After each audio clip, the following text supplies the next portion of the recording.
My friends, have you noticed how easily the mind gets disturbed? A small word from someone, a glance, or even silence can ignite anger within us. Yet, the truth is, no one outside has the power to disturb you. The disturbance arises only inside. If we can learn to master our own inner world, then no one and nothing can shake our peace. Let us explore how to live a life where anger loses its grip, where disturbances fade like waves in the ocean. Most people believe that anger is caused by someone else. They say, "He made me angry," or "She disturbed my peace." But if we look deeper, we find a very different truth. No person has the power to climb into your mind and press a button that produces anger. What truly happens is this: an event occurs, someone speaks, or a situation unfolds, and then your mind interprets it. That interpretation is where anger is born. The external world may trigger it, but the root is always inside. Imagine a room full of people listening to the same words. Some may laugh, others may feel insulted, and another may remain indifferent. The words are the same, but the reactions are completely different. Why? Because anger is not in the words, it is in the meaning we give to them. This realization is powerful. It shifts the focus from blaming others to understanding ourselves. If you can see clearly that the fire is lit within your own mind, you begin to look inward for solutions rather than outward for blame. Often, anger arises when our expectations are not met. We expect people to speak kindly, but they do not. We expect life to move smoothly, but it throws obstacles in our path. When reality does not match our picture of how things should be, we feel disturbed. In truth, it is not the world that disappoints us, but the attachment to our expectations. If you can loosen the grip of these expectations, you loosen the hold of anger as well. Another source of anger is memory. Something small happens in the present, but it awakens old wounds from the past. That is why anger sometimes feels much larger than the situation in front of you. It carries the weight of old pain. Unless we examine these hidden wounds, we keep projecting them onto new people and new situations. To understand the source of anger means to ask, is my anger about this moment, or is it about something much older that I have not healed? This question alone can reduce half the fire within. Consider also how pride and ego feed anger. When someone challenges our opinion, our ego feels attacked. When someone ignores us, our pride feels wounded. Yet the truth is, words cannot diminish your value. An insult does not change your worth, just as clouds do not diminish the brightness of the sun. But when we forget this truth, we allow ego to turn small events into storms. To understand the source of anger is to see how ego magnifies tiny sparks into wildfires. Therefore, the beginning of freedom from anger is not in controlling others, but in observing yourself. Each time anger arises, pause and ask, what is the real source of this feeling?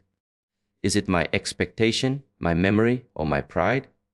By asking these questions sincerely, you shine light into the dark corners of the mind. And where there is light, anger loses its power. In life, events happen constantly. Someone may speak harshly, a situation may not go your way, or a stranger may act rudely. These are stimuli, things outside of you that enter your awareness. The natural habit for most people is to react instantly, almost without thinking. But between the stimulus and the reaction, there is always a small gap, a moment so subtle that most of us overlook it. If you can learn to recognize and expand this space, you gain control over your response instead of being controlled by emotion. Think of it like lightning and thunder. The flash of light comes first, then the sound follows after a brief pause. That pause is natural, built into the laws of nature. In the same way, there can be a pause between the event that triggers you and the way you respond. When you practice awareness, This pause grows longer, and in that pause lies your freedom. Instead of reacting with anger, you gain the power to choose peace, silence, or even wisdom. Imagine someone insults you directly. Normally, anger rises immediately, and harsh words leap out of your mouth before you even know it. But if you pause for just a few breaths, you may realize, if I reply now, I will only add fuel to the fire. This awareness can prevent unnecessary conflict. Many regrets in life come from moments where we reacted too quickly. By creating space, you save yourself from those regrets. You choose response over reaction, wisdom over impulse. One way to cultivate this space is through mindful breathing. The breath is always available, and it anchors you to the present moment. When a stimulus arises, whether it is an insult, frustration, or sudden disappointment, simply take a slow breath in and a slow breath out. Even this small act creates a gap wide enough for clarity to enter. It may seem too simple, but it works. The breath becomes like a gatekeeper that allows only what is necessary to pass through. Another practice is to slow down the body. Often, the body reacts before the mind does. You clench your fists, your voice rises, your face tightens. If in that moment you simply relax your shoulders, soften your hands, or even remain still, you prevent anger from controlling your whole system. The stillness of the body invites stillness of the mind.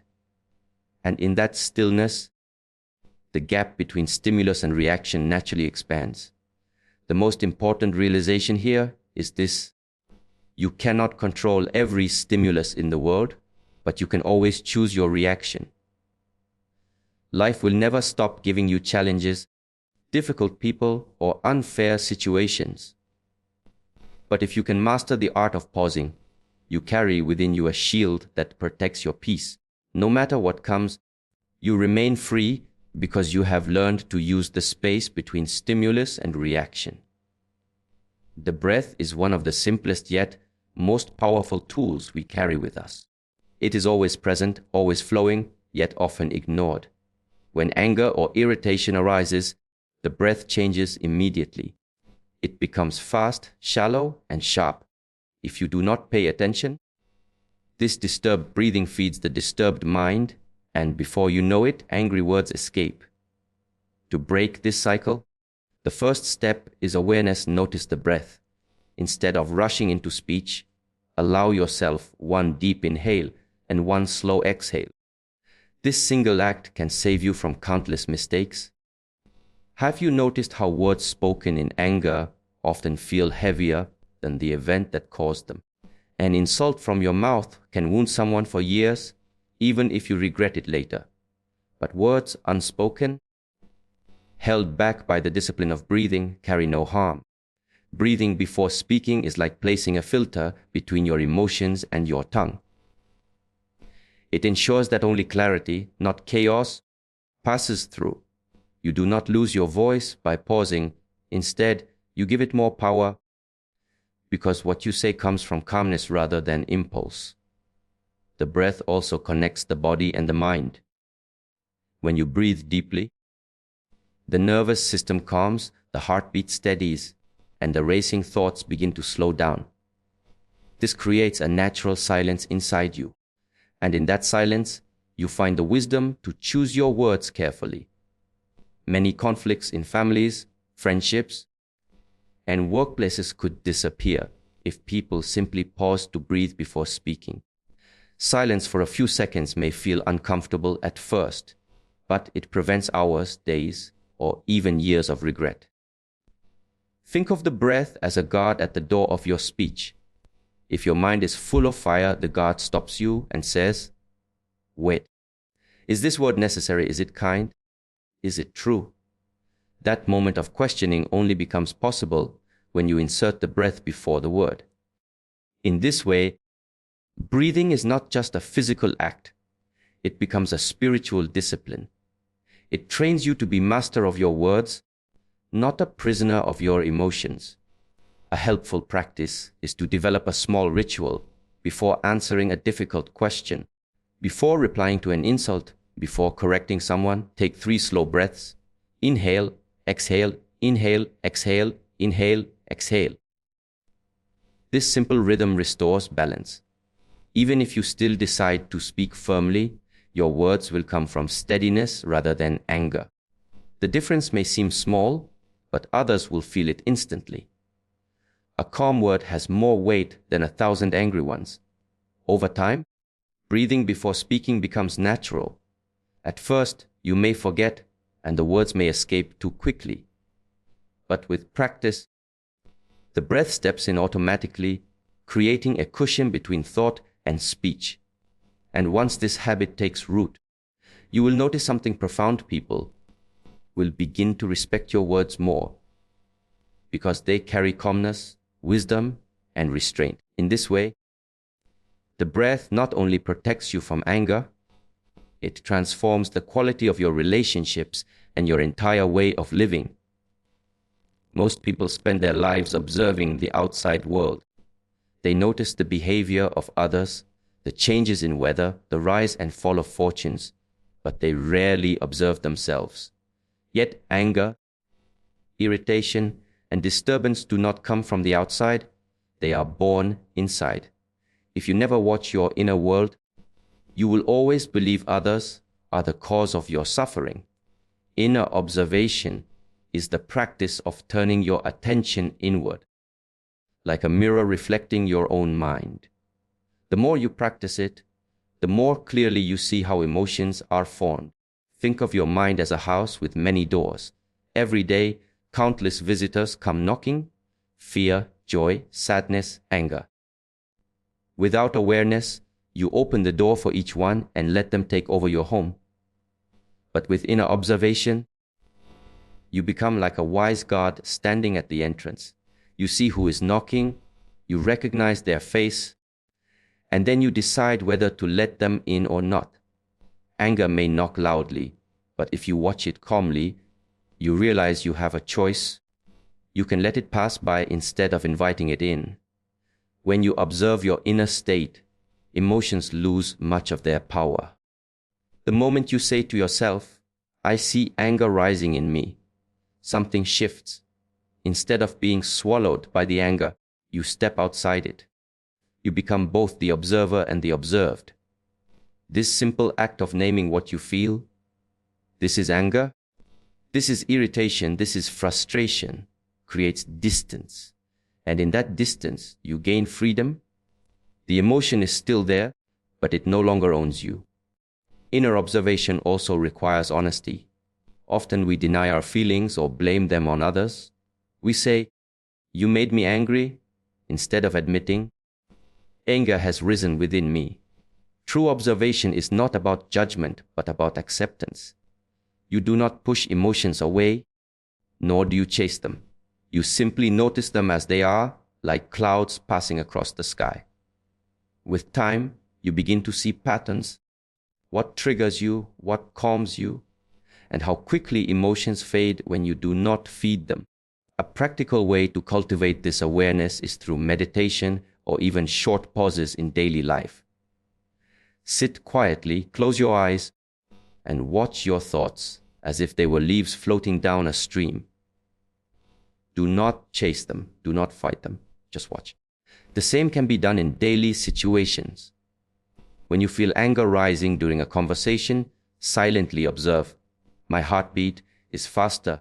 My chest is tight. My thoughts are racing." This simple noticing weakens the grip of anger and restores clarity. The more you practice inner observation, the stronger your self-mastery becomes. Life will continue to send challenges, but instead of being dragged by every wave of emotion, you will remain anchored. Others may shout, insult, or provoke, but you will know, "I see the anger forming, but I am not the anger itself." This separation between the self and the emotion is the beginning of true freedom. Inner observation turns you from a victim of emotions into the master of your inner world. One of the main reasons we get angry is because we take words too personally. When someone speaks harshly, we immediately believe it is a direct attack on who we are. But if we look closer, we realize that words are simply sounds shaped by another person's mind, emotions, and experiences. They are not a mirror of our true self. When you personalize words, you give them power over your peace. When you let them pass without ownership, they lose all weight. Think of it like this: if someone hands you a gift and you refuse to accept it, where does the gift remain? It stays with the giver. In the same way, if someone throws insults at you and you do not pick them up, they remain with the one who spoke them. The problem begins only when you grab those words, hold them close, and repeat them in your mind. You become the one carrying poison that was never yours to begin with. Many people who lash out with anger are not truly speaking about you. They are speaking from their own pain, frustration, or confusion. A bitter person spreads bitterness, just as a joyful person spreads joy. Their words are reflections of their state, not definitions of your worth. When you understand this, you stop being a sponge that absorbs everything and instead become like a mirror, reflecting without holding on. The mirror never gets stained by what it reflects. Of course, this does not mean we ignore all criticism or feedback. Sometimes words carry truth that can help us grow. But even then, you do not need to react with anger. Instead, you can calmly examine: is there something valuable in what was said, or is it simply noise? If there is truth, use it. If not, let it go. The ability to separate truth from insult without being emotionally shaken is a sign of inner strength. A practical exercise is to imagine words as arrows. When someone fires arrows of anger, you can either stand and catch them, letting yourself be pierced, or you can step aside and let them pass. Catching every arrow only fills you with wounds. Letting them fly past leaves you unharmed. With practice, you will notice that most arrows are not even meant for you. They are people shooting into the air, hoping to release their own tension. When you stop personalizing words, life becomes lighter. You no longer carry the burden of every comment, every opinion, every careless remark. You realize that people will always speak according to their own mind, and you cannot control that. What you can control is whether you let their words disturb your peace. This freedom is not about ignoring people.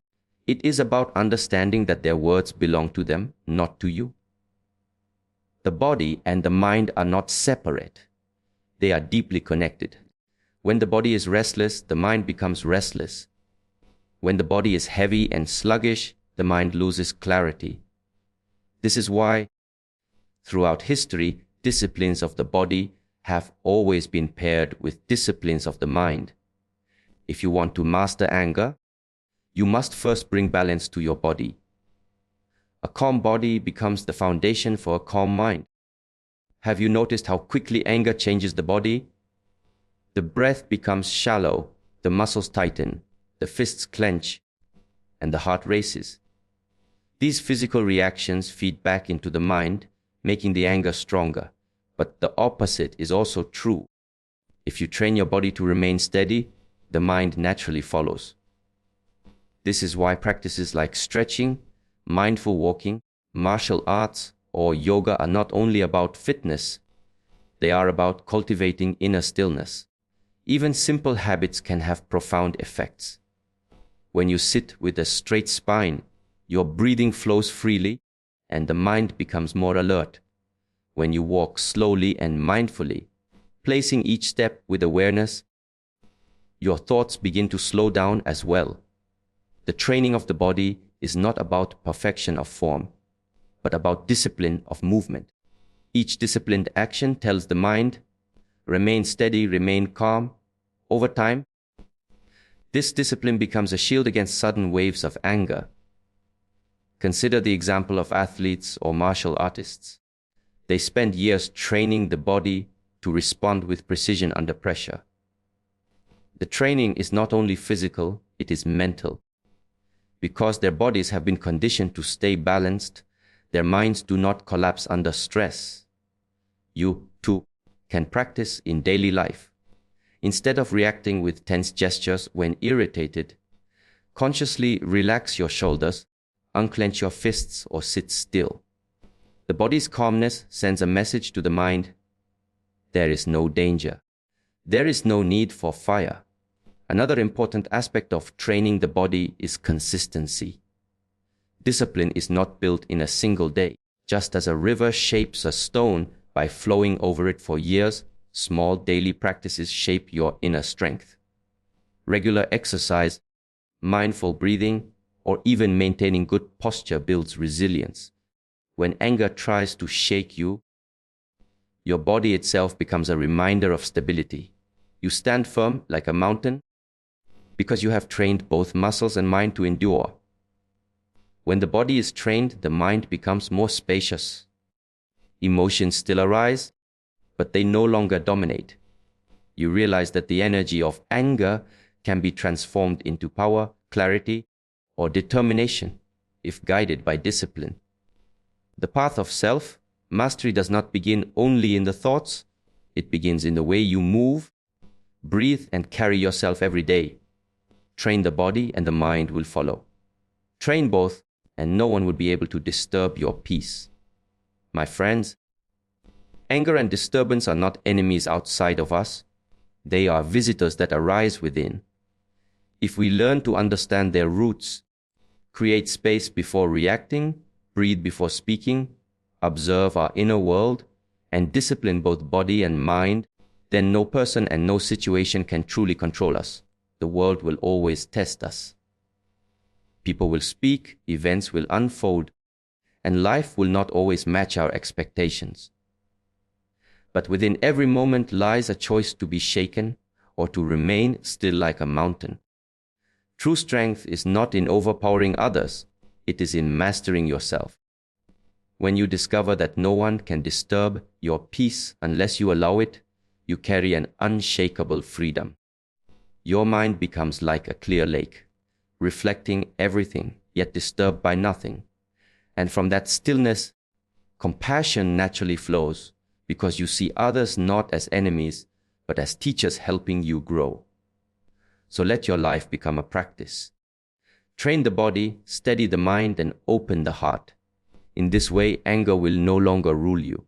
Instead, peace will walk with you wherever you go, and no one, no matter what they say or do, will ever be able to take it away.